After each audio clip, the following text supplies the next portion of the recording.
La noticia, la más importante, ¿ustedes creían que la reforma a la salud ya estaba moribunda? Pues ¿cómo les parece que no? El quórum de hoy lo hicieron el Partido Conservador y el Partido de la U. Los verdes se retiraron y aprobaron un artículo que es fundamental, el que crea las funciones de ADRES. Así como lo oyen, acaba de suceder en el Congreso. Escuchen.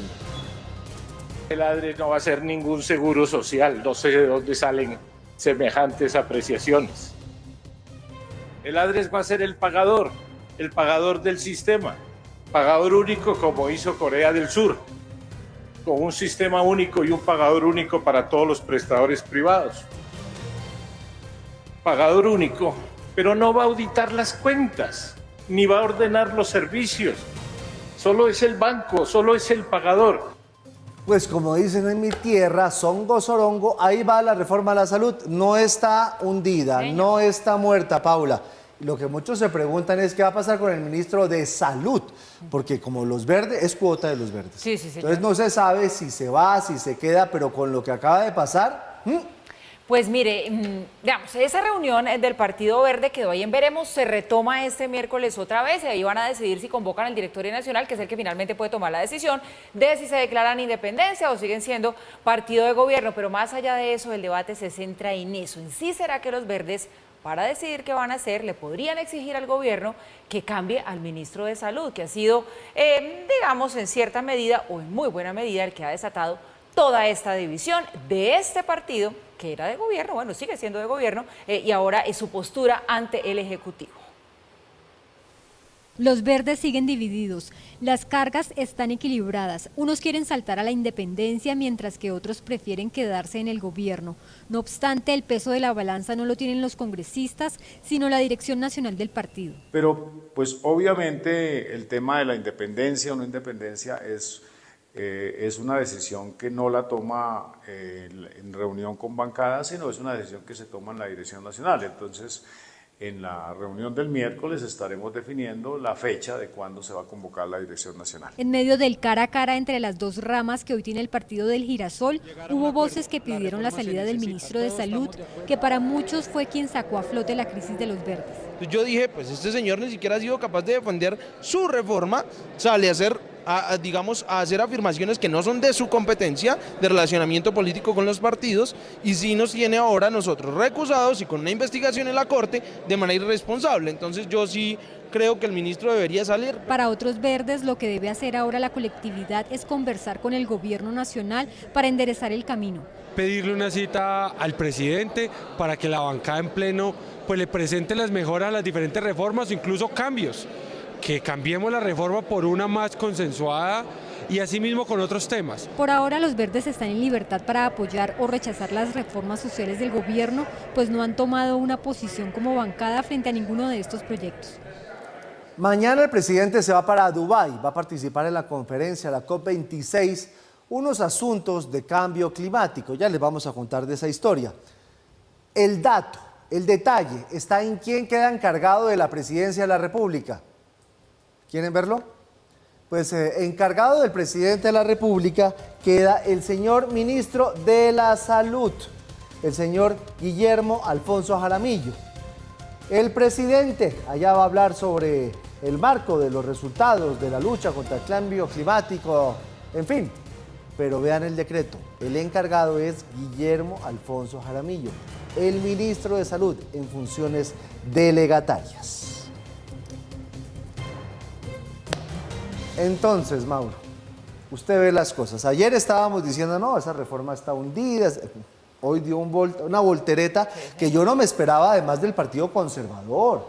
Bueno, el partido de la U siempre ha sido... Pero el Partido Conservador le hizo el quórum, aprobaron el decreto que le da las funciones a ADRES y queda encargado el ministro de Salud y los verdes que lo querían. Sí. O sea, ese ministro está más atornillado que Hay como cualquiera. varias lecturas ahí, exacto. Si dejan en funciones delegadas al ministro de Salud, no dice, es un espaldarazo en este momento en el que se pensaría entonces que supuestamente los verdes quizá iban a pedir la salida del ministro de Salud. Y lo otro es que muchos apostaron hoy temprano, antes de mediodía, antes de las 3 de la tarde, que no iba a haber quórum para que debatieran hoy la reforma a la salud, que que terminó aprobando uno de los artículos más polémicos, imagínense ustedes cómo son las cosas, pues porque no se resolvió la recusación de los verdes. No lo necesitaron para hacer quórum. Es que ¿sabe qué? La política es dinámica. ¡Qué locura! Totalmente. ¡Qué locura! Para dimensionar lo que está pasando, lo que ha pasado el día de hoy, lo que sigue pasando el día de hoy en el Congreso, vale la pena recordar cuál es el estado actual de la reforma a la salud. Acuérdense ustedes, la salud, la reforma pensional, la reforma laboral, las principales iniciativas de cambio legislativo de este gobierno tienen que pasar 4 debates. Comisión de la Cámara, plenaria de la Cámara, comisión del Senado, plenaria del Senado. Pasar quiere decir ser aprobados en esas 4 instancias. La reforma a la salud está en su instancia de plenaria de la Cámara, es decir, tardó todo un año, 2 semestres legislativos, un periodo legislativo, una legislatura que se compone de 2 semestres, de julio del año pasado a junio de este año, pasando apenas un primer debate. Está en esta segunda legislatura y estamos a punto de avanzar, o estamos avanzando más bien, en el segundo debate, es decir, en la plenaria de la Cámara. ¿Por qué hago esa reflexión? Porque la gente se sienta ahora a comerse su changua en este momento y dice, va a pasar la reforma a la salud ya, nos están diciendo que la están aprobando en este momento. Ojo, incluso teniendo en este momento más o menos el 65% de los artículos discutidos, los más importantes, salvo con el que abrimos el noticiero, están pendientes, ya vamos a volver a ese con el que abrimos el noticiero.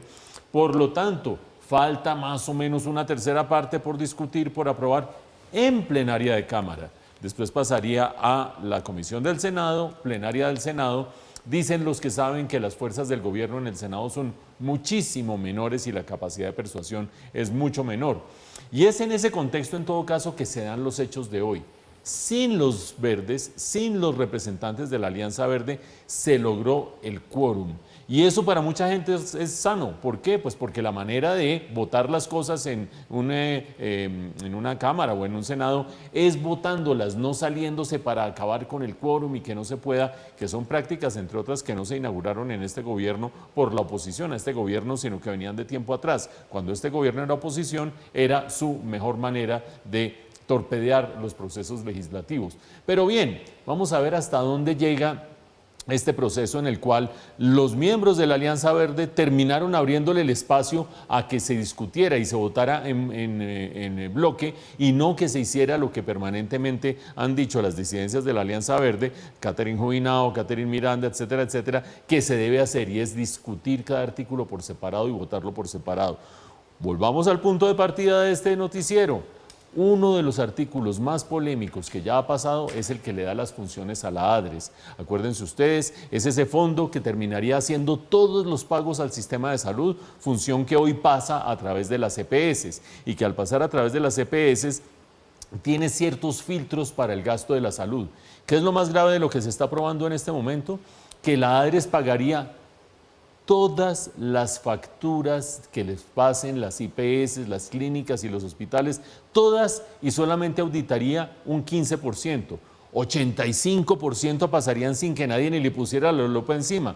¿Ustedes creen que hay un sistema de salud que aguante financieramente con el 85% de los gastos sin ningún tipo de auditoría, sin ningún tipo de control y todo el mundo girando y girando y girando y girando? Eso no lo aguanta ningún sistema de salud. Capítulo 2, si es que esto pasa a Corte Constitucional, Senado, etcétera, etcétera, es el capítulo en el cual este gobierno o el siguiente gobierno o el que sea va a decir: hay que acabar con las IPS porque están quebrando el sistema de salud. Claro, si no le ponen control al gasto. Y entre tanto, el ministro de Salud, seguimos con el tema de salud, anunció que va a intervenir los precios de algunos medicamentos. Paula. Esto pasó en medio de un debate que le hicieron al ministro de Salud por la escasez de los medicamentos en el país, un debate que fue citado por el senador David Luna en tono fuerte, fue un rifirrafe bastante tenso, pero allí el ministro hizo este anuncio, dijo que los laboratorios no pueden estar por encima de la gente y que Colombia no puede pagar algunos medicamentos al mismo precio que lo hacen países desarrollados. En medio de un debate sobre desabastecimiento de medicamentos, el ministro de Salud habló sobre un posible control de precios. Incluso el funcionario explicó que supuestamente en los próximos días habrá reuniones sobre este tema. Nosotros vamos a tener una reunión en diciembre porque usted muy vio que en el debate nos dijeron que por qué no habíamos presentado un nuevo tarifario o por qué algunas drogas, por ejemplo la inmunoglobulina, no tienen otro precio Eso es lo que vamos a revisar. Entonces vamos a revisar todos y cada uno de los diferentes productos que son esenciales y que pues a pesar de que no se usa sino en muy pocas personas, son fundamentales para la vida. Y argumentó que Colombia no puede estar pagando medicamentos al mismo valor que lo pagan países desarrollados. Debe estar unos precios que sean más acorde al mercado mundial, ¿no es cierto? No se puede estar pagando precios que superan lo de los países desarrollados. Es que nosotros, el poder adquisitivo, nosotros no es el poder adquisitivo de Europa o de Estados Unidos, el poder adquisitivo de nosotros es aquí, de los colombianos. Estas declaraciones se dieron en medio de los cuestionamientos de la oposición al gobierno por no haber nombrado director del INVIMA en propiedad. Intervenir los precios de los medicamentos, ¿será bueno o será malo en este contexto? Pues sabe que yo estaba pensando exactamente lo mismo, porque hay una intervención de precios, un control de precios pues que está vigente, que fue el que puso en marcha el ministro de Salud Alejandro Gaviria en su momento. A mí me favoreció en varios medicamentos que necesitaba y uno dice, oiga, del lado del usuario, qué maravilla que esto empiece a pasar. Pero entiendo que desde el lado ya de quienes los producen, incluso los importan, la cosa no es tan buena, porque a algunos laboratorios ya no les interesa enviar ese tipo de medicamentos a un país pues donde saben que hay control de precios. ¿Eso tiene que ver con la escasez de medicamentos? Porque en Colombia hay escasez de medicamentos, el tema es delicado y el INVIMA como que ni arranca. En parte sí, cuando nosotros hemos discutido previamente la gran escasez de medicamentos que se va acentuando y agravando en el país, hemos identificado 2 o 3 causas. Una de ellas, desabastecimiento internacional. En todos los países del mundo hay ciertos medicamentos que están haciendo falta. Segundo, el control de los precios de los medicamentos, que hace que para algunos laboratorios no sea atractivo traer los productos al país. Pues si en este país yo tengo que venderlos más baratos que mis costos, o incluso ni siquiera le pongamos lo de los costos, sin los márgenes que yo quiero, pues no los llevo. ¿Y qué? ¿Y quién me va a obligar? Bueno, escasez de precios de medicamentos por ese lado.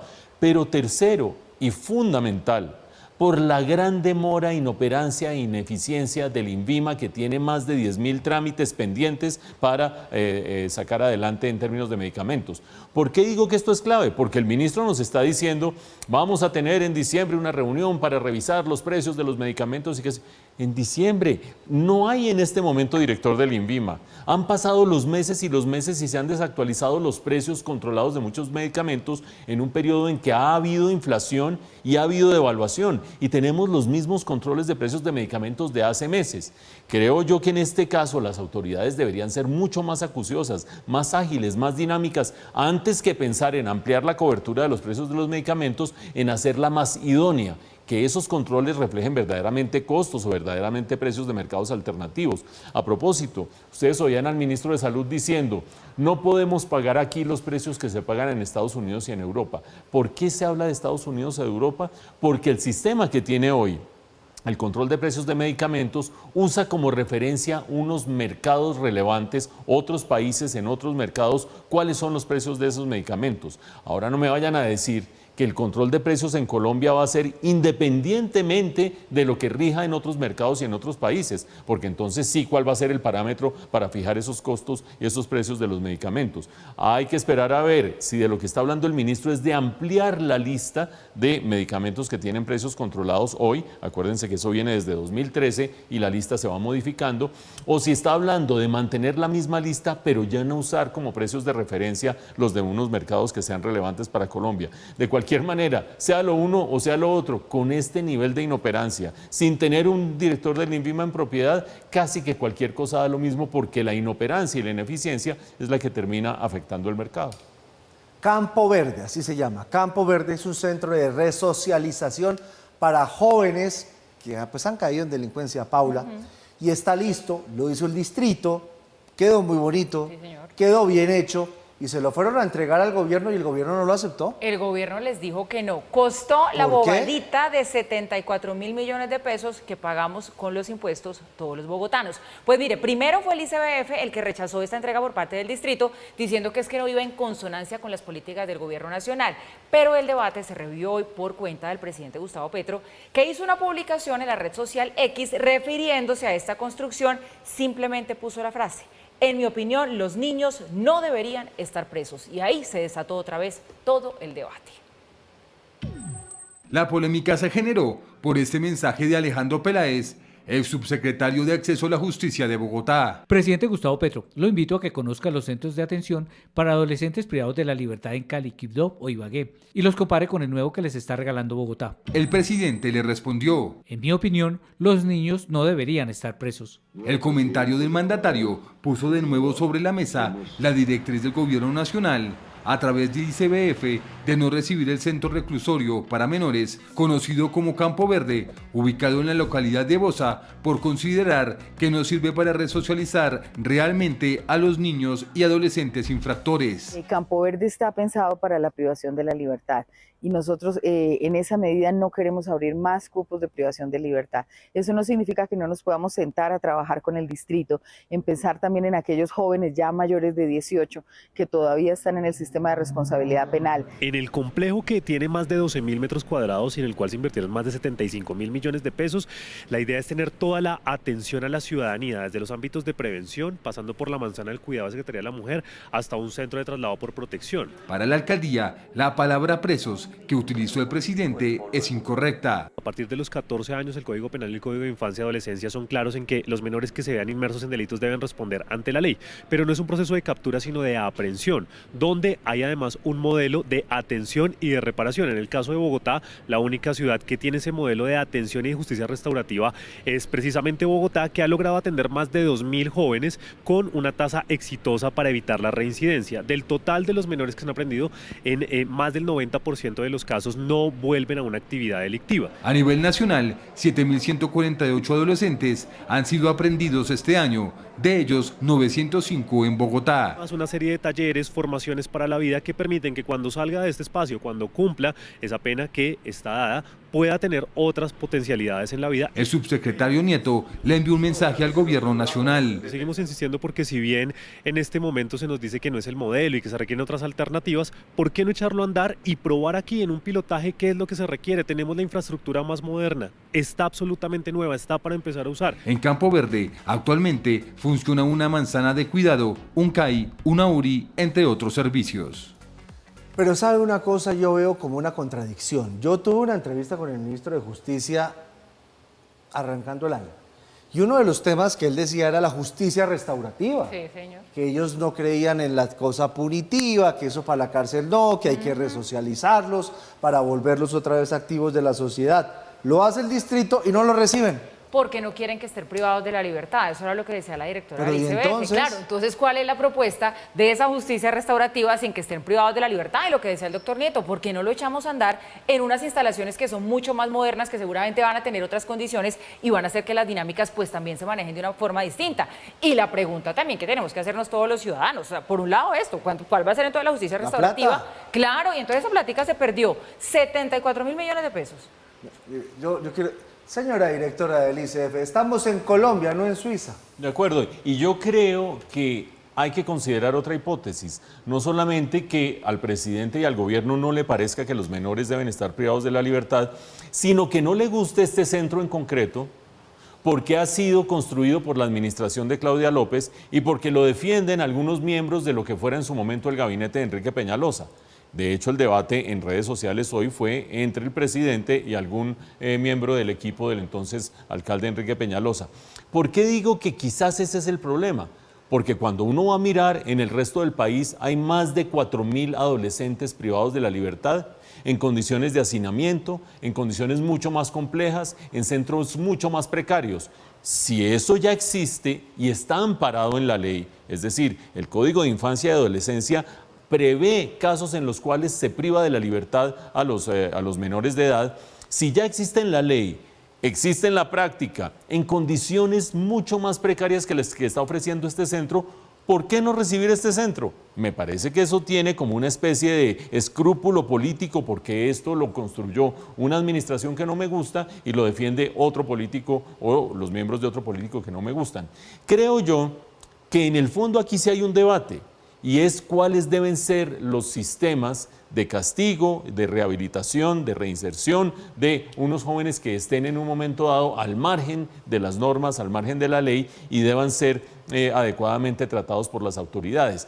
Ese debate es el debate relevante, pero ese debate hay que darlo en términos de política pública hay que llevar, si es necesario, modificaciones al Código de Infancia y Adolescencia, y una vez se hagan esas modificaciones, pues ver a ver qué se hace con los más de 4.000 que en este momento están privados de la libertad.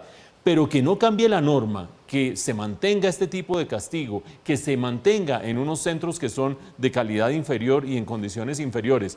Y el presidente, en lugar de recibir este centro, que ustedes están viendo imágenes, algunas en render, otras en realidad, que tiene unas condiciones bastante favorables y mejores que las de otros centros que hay en el país, y se desmonte diciendo, en mi concepto no deberían apresar a los menores de edad, acuérdense que apresar no es la palabra correcta, no deberían estar en las cárceles, pues bien, me parece que es evadir de manera olímpica un debate que es conceptual, que es de política pública y que es legal y normativo, Código de Infancia y Adolescencia, con tal de no recibir una obra que ayudaría muchísimo a quienes en este momento están hacinados en otros centros parecidos. Pero bueno, así va el debate público. Hablemos de encuestas, la encuesta de la ANDI, porque no salieron bien libradas la producción industrial y tampoco la confianza de los empresarios. Sí, las cifras son preocupantes. Sí, hay preocupación, esa es la palabra. Esta encuesta de opinión industrial agrupa a 5 gremios, la presenta la ANDI y bueno, se hizo de enero a septiembre. 9 meses se completan ya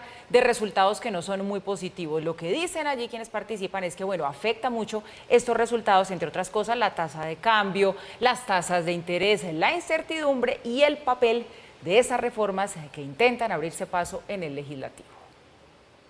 Entre enero y septiembre de este año, la producción industrial cayó 3,3% y las ventas reales 3,4%. Si se mira solo las ventas que se hacen a nivel doméstico, la caída supera el 4%. Así lo revela la encuesta de opinión conjunta que elaboran la ANDI, Asicana, Ecoplásticos, Sanigraf y Camacol, en la cual se muestra que las principales dificultades que enfrentan los empresarios son las altas tasas de interés, la incertidumbre por reformas e inestabilidad política, la baja demanda, la tasa de cambio y la incertidumbre económica. Al ser consultados sobre qué ven, los empresarios hablan de una percepción desfavorable para los negocios y solo 1 de cada 3 piensa que la situación de su negocio va a estar mejor en el futuro inmediato. Al ser consultados sobre los motivos de las empresas a ubicarse en otro país, en lugar de Colombia, se destacan la cercanía al lugar de destino de los productos, la incertidumbre económica, la incertidumbre por el impacto de las reformas, el acceso a materias primas e insumos y el costo país, así como la seguridad jurídica, entre otros. Adicionalmente, la utilización de la capacidad instalada registra un comportamiento ligeramente por encima del promedio histórico. Los pedidos disminuyen, se observa un aumento en el nivel de inventarios y hay menos optimismo con relación al cierre del año. El presidente de la ANDI, Bruce McMaster, recordó que el país acumula 9 meses de deterioro en sus indicadores de demanda, producción, ventas y clima de negocios, lo que hace necesaria una estrategia urgente que impulse el crecimiento. Según el dirigente gremial, el país requiere encontrar vías claves en medio de la desaceleración en la que se encuentra, cuyo crecimiento al final de año se espera que esté alrededor del 1%. Preocupa que sectores como comercio, industria, construcción, transporte y alojamiento, que generan una importante cantidad de empleo, son los que reportan las principales caídas. 9 meses de decrecimiento, de cifras malas, Mauricio, con Navidad que acaba de llegar y con la incertidumbre de las reformas que, bueno, yo no sé qué decir de la reforma porque la de la salud como que se revivió, sí, pero con reformas que por ahora no están tan fuertes. ¿Esto puede cambiar? ¿Puede cambiar?